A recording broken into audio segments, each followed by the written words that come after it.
देखिए क्या दिया वो क्वेश्चन। भूमि के एक बिंदु P से एक 10 मीटर ऊंचे भवन के शिखर का अनुरण कोण 30 डिग्री है। भवन के शिखर पर एक ध्वज है। ध्वज के शिखर का P से अनुरण कोण 45 डिग्री है। तो ध्वजखंड की लंबाई तथा बिंदु P की भवन से दूरी ज्ञात कीजिए।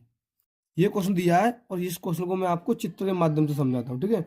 चित्र से समझेंगे कि इस क्वेश्चन को हम हल किस तरीके से करेंगे।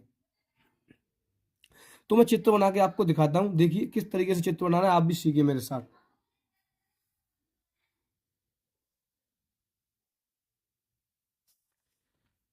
देखिए यहाँ पर मैं आपको चित्र बना के दिखाता हूँ, ठीक है। बस आप थोड़ा सा समझना मेरे साथ साथ, क्या करना, मेरे साथ साथ चलना, मेरे साथ साथ ही सीखना, ठीक है। पहले उसने क्या कहा है, भूमि के एक बिंदु P से, भूमि के एक बिंदु P से 10 मीटर ऊंचे भवन के शिखर का, यानी ये समझ लो यहां से ये ये 10 मीटर ऊंचा भवन है। क्या है ये भवन, ये क्या 10 मीटर ऊंचा एक भवन है। और यहाँ पर कोई बिंदु P है। क्या है यहाँ पर कोई बिंदु P है। यहां से इसका जो उन्नयन कोण है, उन्नयन कोण है, उसने बोला ये कितना है, 30 डिग्री का है। ये मिला दूंगा यूं करके मैं, ये 30 डिग्री का कोण है। ठीक है, यहां तक समझ में आया होगा। उसके बाद में उसने क्या बोला है, और देखिए, देखो 30 डिग्री है। भवन के शिखर पर एक ध्वज है। भवन के शिखर पर क्या है, एक ध्वज है। और के ध्वज के शिखर का P से कोण 45 डिग्री है। यानी भवन के शिखर पर एक ध्वज है, भवन के शिखर पर, यानी ये भवन है और इसके शिखर पर एक ध्वज है, यानी कि एक झंडा लगा हुआ है, ये समझ लो आप। ध्वज मतलब झंडा होता है, ध्वज मतलब क्या होता है, झंडा। एक झंडा लगा हुआ है, ठीक है।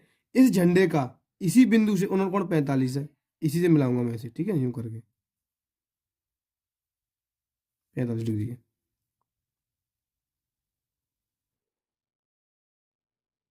ये 45 डिग्री है, यानी कि ये वाला जो एंगल बनना है, ये वाला यूं करके बड़ा वाला, ये 45 डिग्री का बन रहा है, ठीक है। तो उसके बाद में उसने क्या पूछा है, उसने पूछा है तो ध्वजखंड की लंबाई, यानी कि यहां से यहां तक की तो लंबाई पूछी है ध्वजखंड की, ठीक है। और पूछा है बिंदु भवन की P से दूरी ज्ञात कीजिए। भवन की, इस भवन की, इस भवन की यहां से यहां तक की दूरी ज्ञात कीजिए, ठीक है। तो मैं मान लेता हूं, पहले मैं लिखूंगा, किस तरीके से लिखेंगे हम लोग, देखिए। सबसे पहले हम लिखेंगे माना, लिखेंगे माना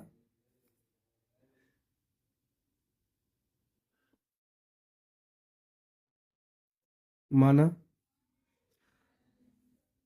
पहले इसका नामकरण कर लें, नामकरण कर लेंगे तो अच्छा रहेगा, ठीक है।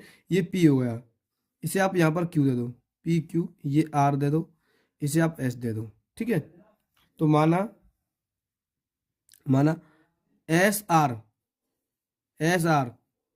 या RS, माना RS ध्वज की लंबाई है, माना RS ध्वज की लंबाई बराबर H मान लो, ठीक है। RS ध्वज की लंबाई बराबर H हो गई। और यहाँ SQ या QS, SQ या QS, तो QS बराबर क्या हो जाएगा, QS बराबर, QS बराबर RS तो ये हो गया RS प्लस QR, QR, ठीक है। यानी कि जब इस पूरी को लेंगे हम तो इन दोनों को जोड़ देंगे, तो यहां से यहां तक की तो मैंने H मान ली, H, और ये हो गई 10, तो ये तो H हो गई, RS तो H हो गई, H, ये हो गई 10, तो ये हो गई H प्लस के 10 या 10 प्लस के H, ये आ गई इसकी लंबाई, ठीक है, QS की। यहाँ तक तो समझ में आ गया आपको, यहाँ तक तो कोई दिक्कत नहीं हुई होगी आपको, ठीक है। अब देखिए आगे और क्या लिखेंगे हम, और मान लेता हूं मैं, माना PQ बराबर X मीटर, ये मीटर में दिया हुआ इसलिए मैंने मीटर लिखा, ठीक है, ये भी मीटर है, मीटर, ठीक है। X बराबर PQ बराबर X मीटर। अब हम लेंगे समकोण त्रिभुज, समकोण त्रिभुज। पहले तो आप किसी भी त्रिभुज को ले ले, या छोटे वाले को या बड़े वाले को। तो पहले आप इस त्रिभुज को ले लो, इस वाले त्रिभुज को, इस वाले को, RQP में या PQR में, समकोण त्रिभुज PQR में। तो QR, QR क्यू आर बटे पी क्यू बराबर 10। जब आप इस वाले त्रिभुज को ले रहे हैं ना, इस वाले को, तो इस वाले एंगल को लेंगे 30 को, 30 डिग्री।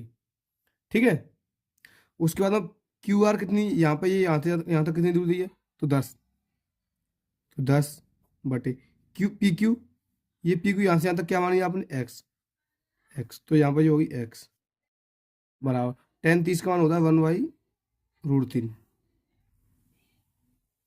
10, 30 का मान कितना होता है, 1/√3। उसके बाद हम क्रॉस मल्टीप्लाई करें, एक्स का गुणा यहाँ होगा तो एक्स बराबर हो जाएगा 10√3 मीटर। इसको समीकरण 1 दे दो। ठीक है, यहाँ तक कोई दिक्कत, तो आप कहेंगे भैया यहाँ तक कोई दिक्कत नहीं होगी, क्योंकि मैं ऐसा कोई इस तरीके से कुछ छोड़ ही नहीं रहा कि आपको डाउट बने। आपको कोई मैं डाउट नहीं छोड़ रहा कि डाउट बने और बाद में आपको दिक्कत हो। मुझे पता है ऑनलाइन बच्चे क्या डाउट पूछ नहीं पाते हैं, ठीक है, तो उनका डाउट रह जाता है। इसीलिए ऑनलाइन की यही पढ़ाई बहुत दिक्कत वाली लगती है मुझे, ऑनलाइन की यही इसीलिए पढ़ाई मुझे अच्छी नहीं लगती, क्योंकि उसमें डाउट पूछ ही नहीं पाता बच्चा। कमेंट करेगा, यहाँ कमेंट करेगा, वहाँ कमेंट करेगा, कुछ नहीं होने वाला। ठीक है, इसलिए मैं कोई डाउट छोड़ के नहीं चलता। अब देखिए, अब इस वाले त्रिभुज को लेंगे हम, बड़े वाले त्रिभुज को, त्रिभुज पी क्यू एस में, त्रिभुज पी क्यू एस में लिखेंगे इसी प्रकार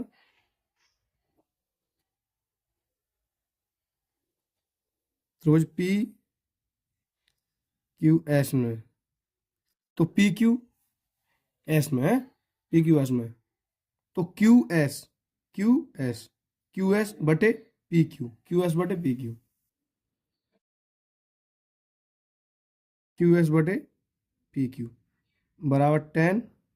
अब 30 नहीं लेंगे हम, 10 45 लेंगे। 10 45 क्यों लेंगे, क्यों, मैं आपको यहाँ पर बता देता हूँ, क्योंकि ये पूरा ट्रायंगल, ये ट्रायंगल 45 डिग्री का बनना है। ठीक है, यहाँ पर क्यू एस बराबर दिया है पूरा, मैंने अभी निकाला था, H+10, H+10, पी क्यू बराबर एक्स बराबर 10 45 मान होता है 1। ठीक है, इसके नीचे एक मान है, गुणा करेंगे तो एक्स बराबर क्या हो जाएगा, एक्स बराबर हो जाएगा H+10, ये समीकरण हो जाएगा 2। ठीक है, तो यहाँ पर एक्स बराबर क्या हो जाएगा, H+10। अब लिखेंगे हम एक्स का मान इधर से या वहां से। ठीक है, देखो इधर भी एक्स बराबर निकला, इधर भी एक्स बराबर, तो हम क्या करेंगे, समीकरण 1 और 2 की तुलना करने पर जब दोनों तरफ एक्स एक्स निकलती, दोनों तरफ यानी बराबर बराबर होते हैं, तो हम क्या करते हैं, एक तरफ बराबर होना चाहिए दोनों समीकरणों में एक तरफ, तो हम लिख देंगे समीकरण 1 व 2 की तुलना करने पर। ठीक है, तो एक्स को छोड़ देते हम, इस वाली एक्स को हम छोड़ देंगे, यहां से लेंगे 10√3, 10√3 बराबर, इधर से लेंगे क्या, H+10, H+10।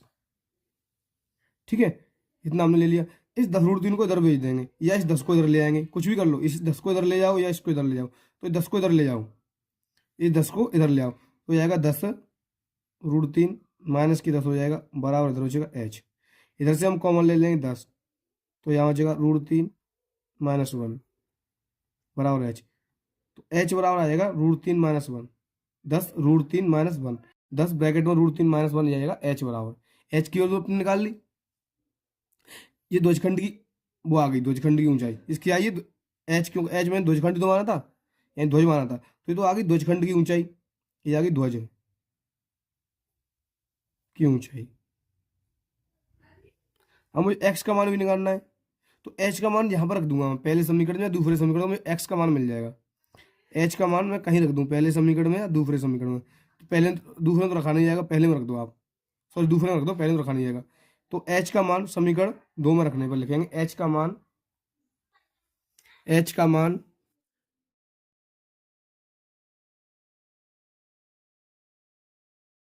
एच का मान समीकरण 2 में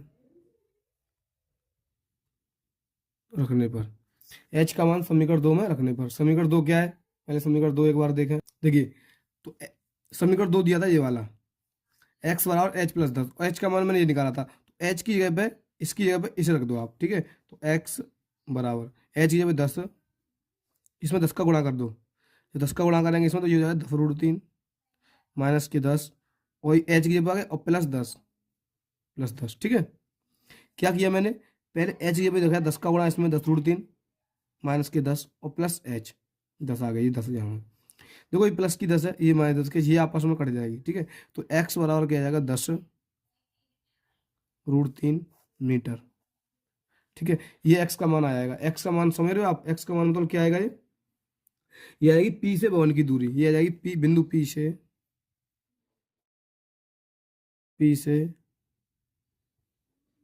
भवन तक की दूरी, बिंदु पी से भवन तक की दूरी आ जाएगी ये, ठीक है। अगर आपको वीडियो अच्छी लगे तो वीडियो को लाइक करना, चैनल को सब्सक्राइब करना बिल्कुल ना भूलें। मिलते हैं नेक्स्ट वीडियो में। जय हिंद, जय भारत।